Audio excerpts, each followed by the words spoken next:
사랑합니다. 사랑합니다. 보통 설교를 시작할 때는, 특별히 오후 예배 설교는 부담을 덜고 행복하게 우리가 분위기를 환기하기 위해서 날씨를 이야기한다든지 좌우에 계신 분들과 인사를 한다든지 그렇게 시작하곤 하는데요. 오늘은 그냥 이 시간 단도직입적으로 여러분께 결론부터 말씀드리려고 합니다. 저와 여러분은 심판을 받습니다. 여러분, 심판 받으십니다. 믿으십니까?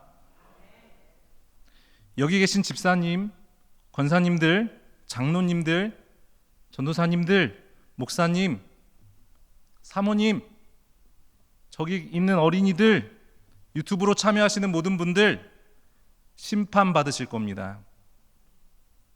아니, 이미 확정되고 완료된 사안이라서 현재형의 시제를 사용하겠습니다. 여러분, 심판 받습니다. 분위기가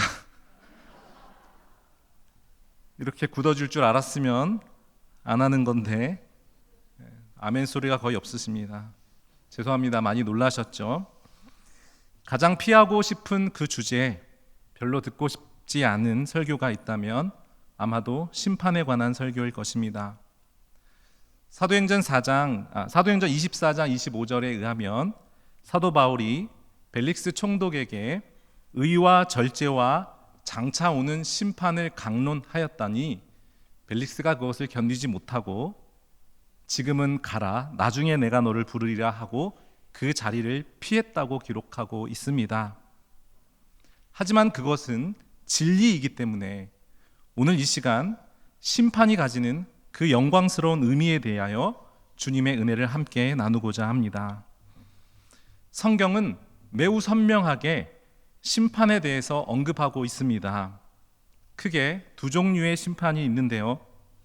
먼저 심판은 악인들에 대한 형벌을 뜻합니다.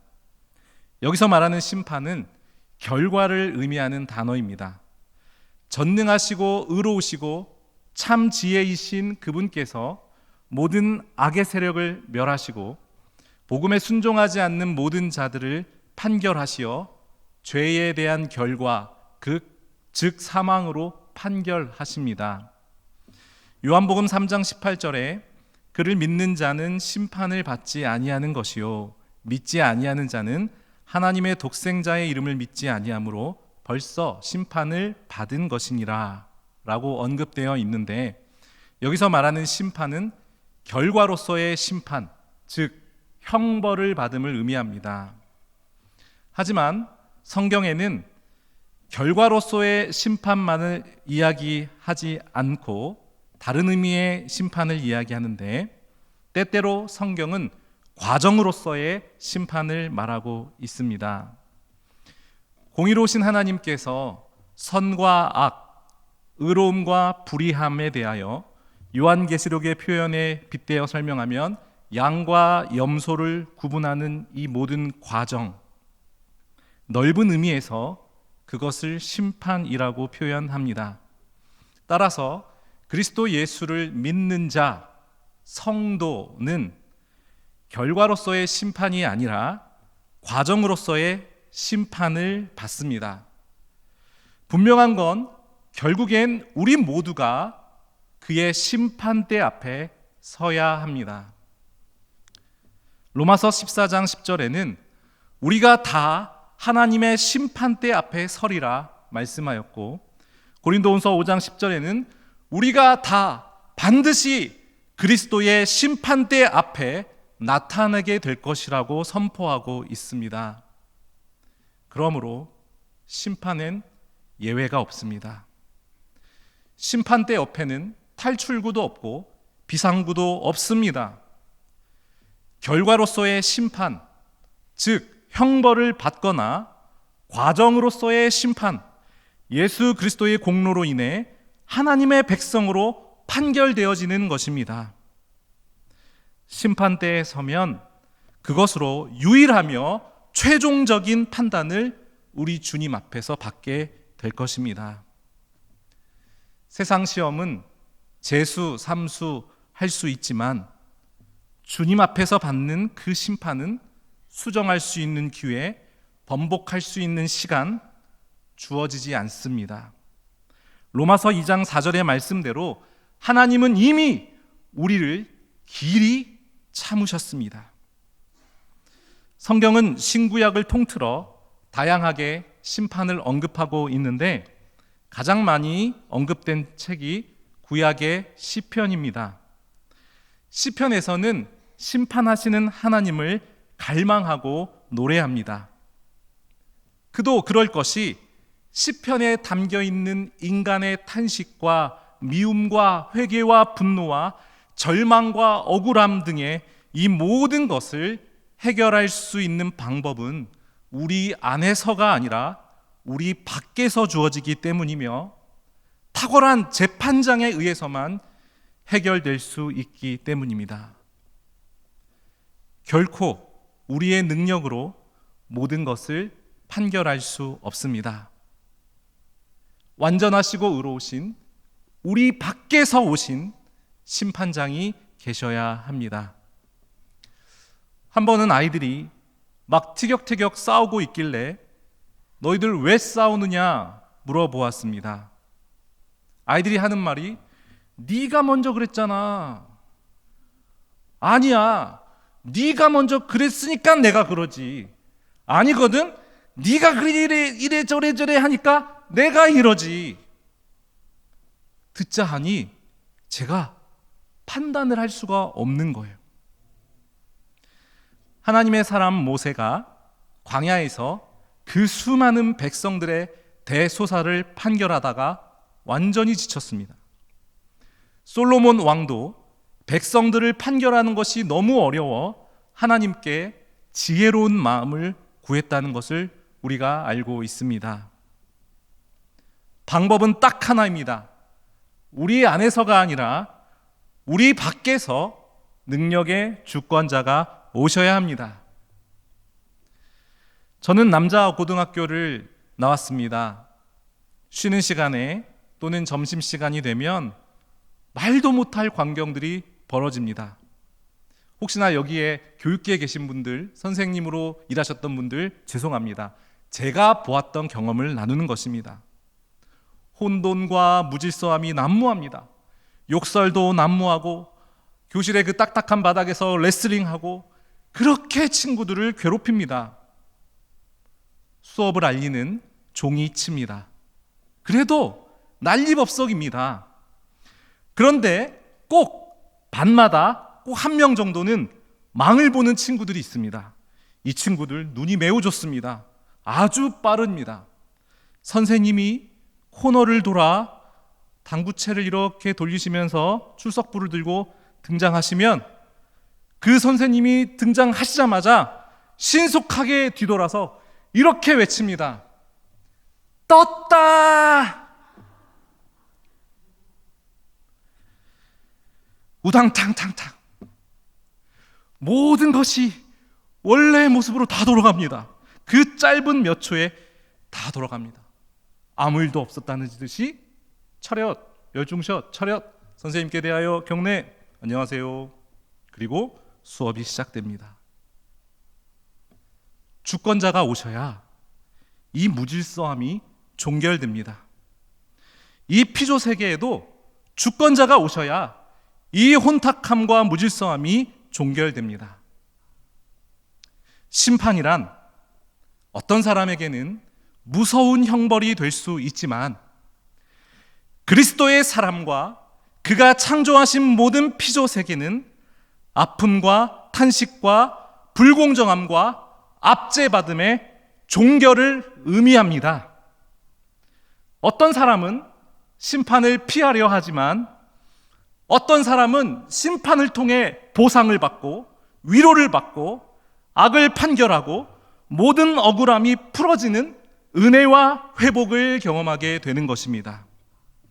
시편 103편 6절입니다. 여호와께서 공의로운 일을 행하시며 억압당하는 모든 자를 위하여 심판하시는도다. 그래서 심판은 나쁜 게 아닙니다. 그리스도인인 우리에게 심판은 모든 것이 하나님의 주권 안에서, 그분의 질서 안에서 회복되어지는 은혜의 현장입니다. 오늘 본문의 저자는 사람이 마주하고 있는 실존은 우리 모두가 다 한 번 죽을 것이며 그 후에는 심판이 있다고 말씀합니다. 이것이 오늘 본문에 드러난 우리 인생의 당연한 경로입니다. 한 번 죽음과 죽음 이후에 단 한 번의 심판, 이 당연한 수순대로 우리의 삶의 모든 것이 결정됩니다. 이 시간 다 함께 28절의 말씀을 다시 한번 읽어보겠습니다. 시작. 이와 같이 그리스도도 많은 사람의 죄를 담당하시려고 단번에 들이신 바 되셨고 구원에 이르게 하기 위하여 죄와 상관없이 자기를 바라는 자들에게 두 번째 나타나시리라. 다시 정리합니다.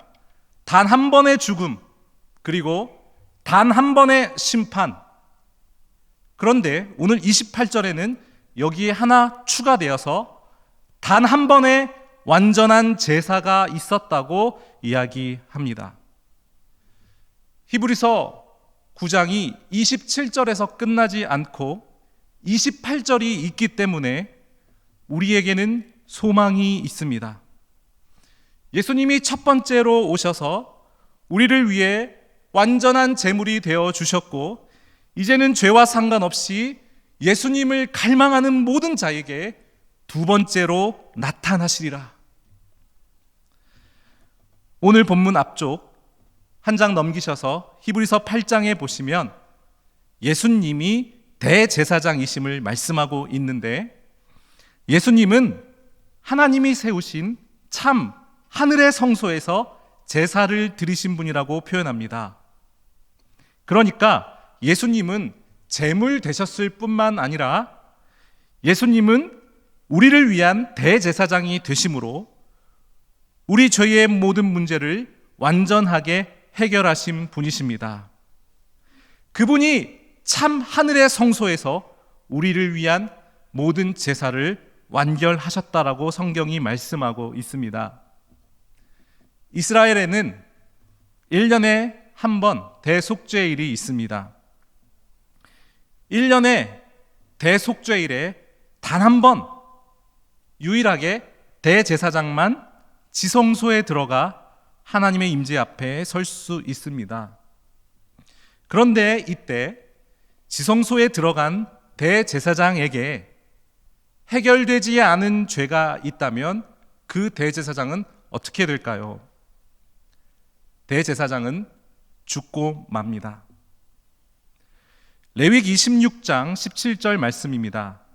그가 지성소에 속죄하러 들어가서 자기와 그의 집안과 이스라엘 온 회중을 위하여 속죄하고 나오기까지는 누구도 회막에 있지 못할 것이며, 모든 속죄의 절차가 끝날 때까지 어느 누구도 회막에 들어갈 수 없습니다. 성막에서 봉사하던 자들 모두가 대제사장을 기다립니다. 대제사장이 죽으면 그 제사는 실패한 것이고, 그가 다시 나타났다는 것은 하나님이 그의 속죄 제사를 받으셨음을 의미합니다. 그러므로 대제사장이 마지막에 등장해야 백성을 위한 제사가 하나님이 연락하시는 제사였음이 증명되는 것입니다. 대제사장이 나타나야 합니다. 대제사장이 예배를 다 마치고 나타나면 우리가 드린 이 속죄제가 완성된 것이므로 대속죄일의 마지막에 함께 축제를 열고 하나님을 찬미하면서 모두가 하나님의 은혜 안에 참여하게 됩니다. 오늘 본문의 28절의 말씀, 자기를 바라는 자들에게 두 번째 나타나시리라. 하늘의 성소에서 완전한 제사를 이루신 우리의 유일한 대제사장인 예수 그리스도께서 두 번째로 우리에게 나타나실 것, 그것을 우리는 재림, 재림이라고 말합니다. 그래서 우리는 지금 예수 그리스도의 승천하심과 예수 그리스도의 재림, 그 사이 어딘가를 지금 우리는 걸어가고 있습니다. 첫 번째 나타나셨던 그의 성육신과 그의 승천, 그리고 그분이 다시 오시는 그분의 재림, 그 사이 어딘가를 지금 우리는 믿음으로 걸어가고 있습니다. 영광의 주님, 그가 두 번째로 나타나셔서 우리의 재판장이 되셔서 모든 것을 심판하여 주실 것입니다. 구약학자 크리스토퍼 라이트는 이런 말을 합니다. 하나님께서 마침내 모든 것을 바로잡을 것이다. 그래서 우리에게 예수 그리스도가 필요합니다. 어그러지고 상한 것들, 구겨지고 상처 입은 우리의 심령, 연약한 우리의 육체, 깨어진 관계들, 오염되고 훼손된 이 피조 세계의 모든 존재들이 우리를 정죄하시는 악의 세력들과 그 어둠의 영향력을 꾸짖으시며 우리 눈앞에 풍랑을 잠잠케 하시고 종결시켜 버리시는 주권자가 우리에게 오실 것입니다.